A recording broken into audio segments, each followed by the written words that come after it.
Here's kind of a shot of my 2x72 belt grinder sander. This was designed for loose belt sanding as well as heavy stock removal. I have platens for backup platen, and it can be used for shaping items. I'll show you a little bit about how this thing is made.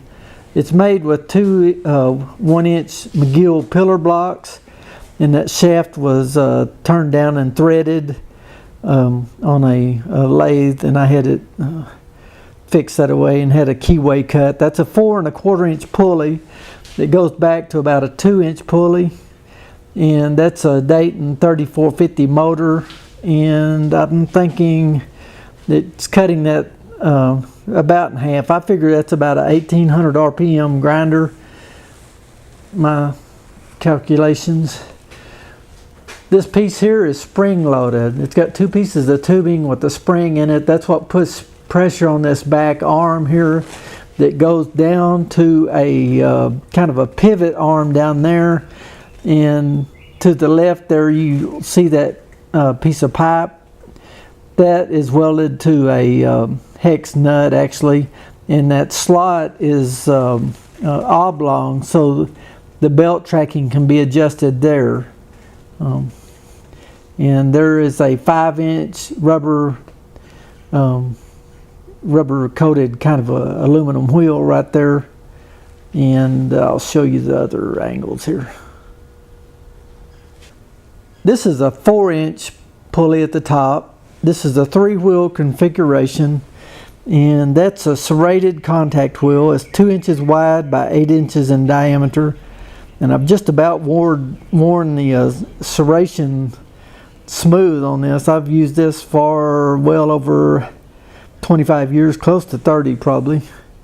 And I've also come in here in another video later on. I'll show you how my knife grinding setup works. I've got a 2x10 that I put on the arbor here, and my belt runs to that back 6-inch pulley and tracks real smooth. It's a real quiet machine that way. The way I've got it set up now, it's a little bit noisy.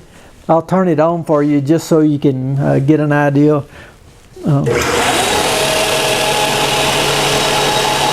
That's how it sounds when I'm using this, making my bits and spurs. I'll use this on and off all day long for grinding and shaping metal parts, bits, spurs, and as well as knives. I have changed those bearings, I would say 3 or 4 times. The times I notice that they go out is when I over grease the bearings. If you grease your bearings, just very slight amount of grease is all they need. For some reason it pushes the seal out or messes them up or something. And anyway, I thought I'd give you a little shot of my machine right there. You can make one yourself, buy the contact wheels, spend a little time, get a shaft turned down. There's places you can buy all of that, all the accessories, or you can kind of put it all together yourself.